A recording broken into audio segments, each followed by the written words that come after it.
আসসালামু আলাইকুম সবাইকে সবাইকে স্বাগত জানাচ্ছি অমর একুশে বইমেলার নতুন আয়োজন জুলাইয়ের গল্পে।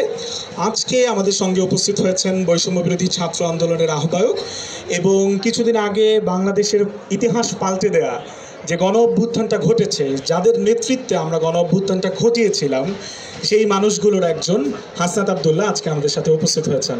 হাসনাত ভাই, আপনাকে অনেক ধন্যবাদ আজকে আমাদেরকে সময় দেওয়ার জন্য।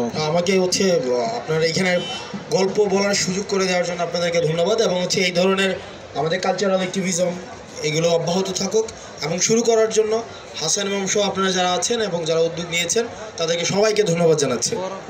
আচ্ছা হাসান ভাই, আমরা তো যেহেতু একটু গল্প করে জুলাইকে মনে করতে চাই, আপনাকে জাস্ট এই প্রশ্নটা দিয়ে শুরু করতে চাই যে আপনি ঢাকা বিশ্ববিদ্যালয়ের একজন শিক্ষার্থী এবং বইমেলাটা ঢাকা বিশ্ববিদ্যালয়ের প্রাঙ্গণেই হয়।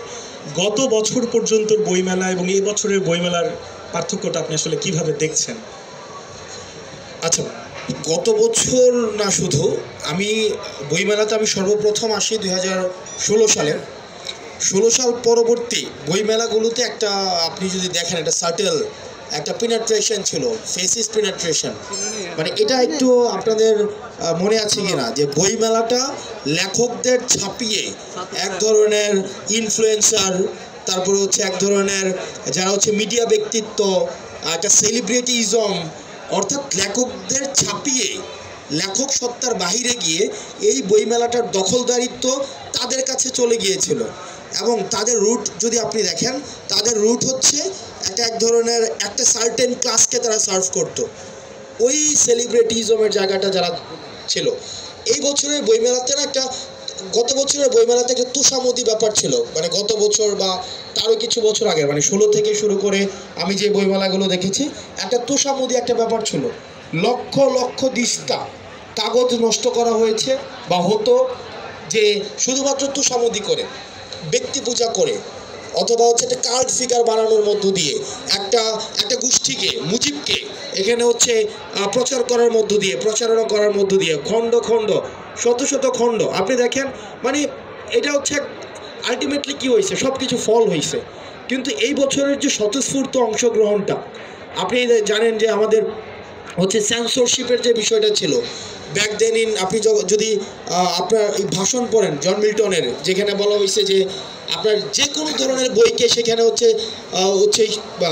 আপনার ওপেন করে দেওয়া উচিত, অ্যাকসেপ্ট ব্লাসফেমাস এবং লাইবেলাস, যদি রাষ্ট্রদ্রোহিতা না হয় এবং ধর্মদ্রোহিতা না হয়, ব্যক্তিগতভাবে রাষ্ট্রদ্রোহিতা না, ধর্মকে যদি ছোট করা না হয় এবং ব্যক্তিকে যদি ছোট করা না হয়, তাহলে যে কোনো ধরনের বই সেখানে উন্মুক্ত করা ছিল। কিন্তু আপনি যদি দেখেন অতীতের বছরগুলোতে আপনার স্টল বন্ধ করে দেওয়ার মতো ঘটনা ঘটেছে। অতীতের বছরগুলোতে অনেক প্রকাশনীকে বইমেলাতে বই প্রকাশ করতে দেওয়া হয়নি, অনেক লেখককে বই লিখতে দেওয়া হয়নি, অনেক ব্যক্তিকে নিয়ে লেখা বই প্রকাশ করতে দেওয়া হয়নি। এই ধরনের ঘটনা কিন্তু ঘটেছে। আর এই বছরে আপনি যদি দেখেন, এই বছরে আপনার স্বতঃস্ফূর্ত অংশগ্রহণটা আছে, সবাইকে নিয়ে গালাগালি করা যায়। আমি প্রত্যেক দিন অ্যাভারেজে 2.25 কোটি মানুষের গালি খেলি প্রত্যেক দিন, মানে 2.25 কোটি মানুষ। এবং চিন্তা করেন পারসেপশনটা মানুষের কি বর্তমানে, পারসেপশনটা আপনি কালকেও খালেদ মহিউদ্দিন ভাইকে দেখলাম, বাংলাদেশে 5 জন যদি পাওয়ারফুল মানুষ হয় এর মধ্যে আমি একজন। মানে এটা মানুষের পারসেপশন। তো আমি 5 জন মানুষের একজন পাওয়ারফুল হওয়া সত্ত্বেও আমাকে 2.5 কোটি মানুষের গালি, 2.25 কোটি মানুষের গালি প্রত্যেকদিন খাইতে হয়। মানে চিন্তা করছেন, ইমাজিন করেন।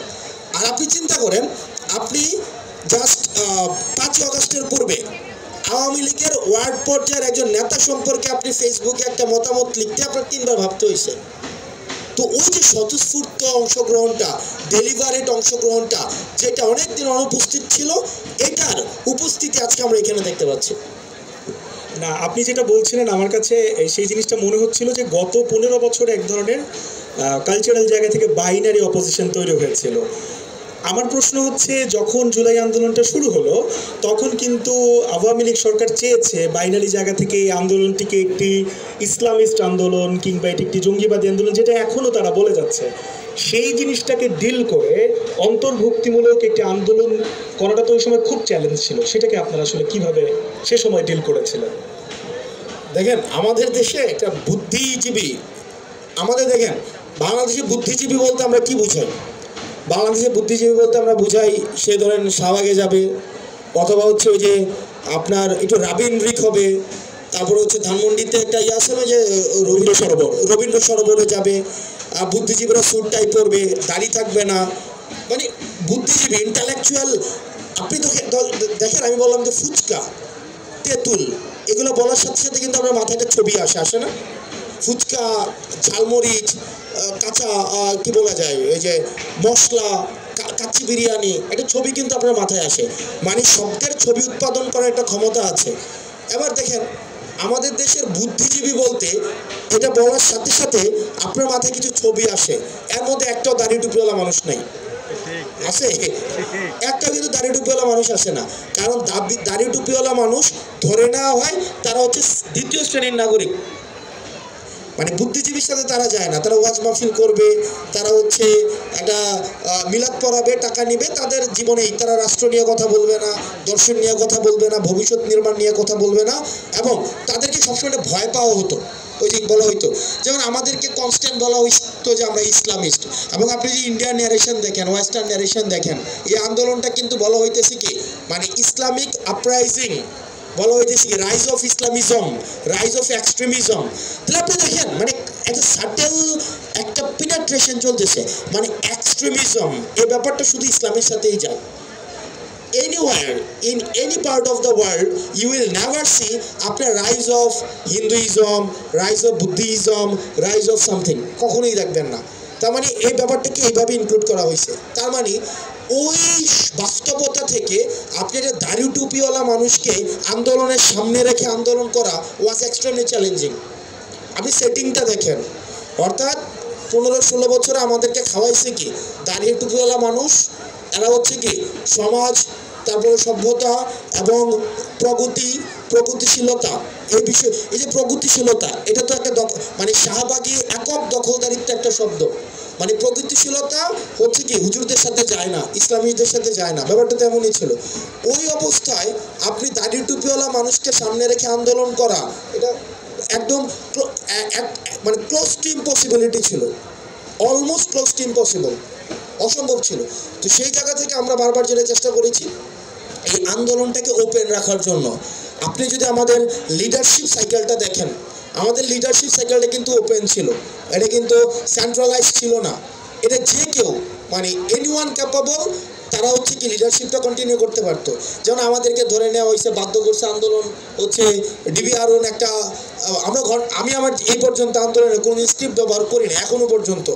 আমাদের যত বক্তৃতা একদম আমরা দিই, উপস্থিত মাথায় যা আসে তা ভুল হলে স্বীকার করে নেই পরে। কিন্তু ডিবিআরওন আমাদের 3 লাইনের একটা পড়াই ছিল না। আমরা লিডারশিপটা উন্মুক্ত রাখার কারণেই কিন্তু ব্যাপারটা সহজ হয়েছে। তো লিডারশিপটা উন্মুক্ত ছিল, আমরা হচ্ছে সবার জন্য এই ব্যাপারটাকে আমরা মানুষের কাছে কনভিন্স করতে পারছিলাম। এবং মধ্যবিত্ত যে শ্রেণীটা রয়েছে, মধ্যবিত্ত শ্রেণীটা প্রতারক শ্রেণী, আপনি খেয়াল করে দেখবেন। এরা একটা প্রতারক, কেমনে প্রতারক? এত বছর ধরে বিএনপির মানুষকে গুম করা হয়েছে, এরা কিন্তু রাস্তায় নেমে আসে নাই, আসছে। এত বছর পর্যন্ত হুজুরকে বাসা থেকে উঠাই লয়ে গেছে, ওরা কিন্তু রাস্তায় নেমে আসে নাই, আসছে। একজন দেখেন কথা বলে নাই। রাস্তায় নেমা যদি আসতো তাহলে 28 অক্টোবর সফল হইতো, হয় নাই, রাস্তায় নেমে আসে নাই। অ্যাজ লং অ্যাজ মধ্যবিত্ত ইনভলভ হয় নাই ততদিন পর্যন্ত আন্দোলন সফল হয় নাই। কিন্তু যখন দেখছে মধ্যবিত্ত এই শ্রেণীটা যখন দেখছে যে রাষ্ট্র তার প্রতি প্রজাতান্ত্রিক ট্রিটমেন্ট দিচ্ছে, নাগরিক ট্রিটমেন্টটা দিচ্ছে না, তখন কিন্তু মধ্যবিত্ত শ্রেণীটা চলে আসছে, তখনই আন্দোলনটা সফল হয়েছে। অর্থাৎ মোটা দাগে বলতে গেলে আমরা একটা কঠিন বাস্তবতার মধ্যে আমাদের হুজুরদের নামাইতে হয়েছে, মধ্যবিত্ত শ্রেণীকে নামতে হয়েছে, আমাদের বিএনপিকে নামতে হয়েছে, জামাত ইসলামকে নামতে হয়েছে, ফেসিবাদ বিরোধী পক্ষগুলোকে নামতে হয়েছে। এটা এই কারণে নামতে পারছে যে প্ল্যাটফর্মটা ওপেন ছিল। আমরা মানে এখানে একটা এমন একটা পর্যায়ে চলে আসছিল, আপনাকে লিডারশিপ চান না সফলতা চান, আমরা সফলতা বেছে নিয়েছিলাম। দ্যাটস ওয়াই আমরা আজকে এখানে বসে স্বাধীনভাবে কথা বলতে পারতেছি। আপনি আমাকে গালাইতে পারতেছেন, আমি আপনাকে গালি দিতে পারতেছি। এবং দিন শেষে এটা নিশ্চিত, সকালবেলা আমাকে কেউ আইসা বলবে না যে হেলমেট পরে আইসা যে একটু বাইরে আসেন, কথা আসে, বলবে না, এটা আমরা নিশ্চিত। মানে অথবা আমাদেরকে কেউ ফোন দিয়ে বলবে না কমেন্ট ডিলিট করেন, সমস্যা হবে, মানে এটা আমরা নিশ্চিত। এই বাস্তবতায় কিন্তু আমরা চলে আসছি। সো মানে দ্যাটস অল। অনেক ধন্যবাদ। যেটা বলছিলেন হাসান ভাই যে এই সময়টা চলে এসছে যখন আসলে কেউ হেলমেট পরে এসে বলবে না। কিন্তু হাসান ভাই আমি আসলে একটু আবার ভয়ঙ্কর সময়টা ফিরে যেতে চাই। আমি সেদিন একটা ছবি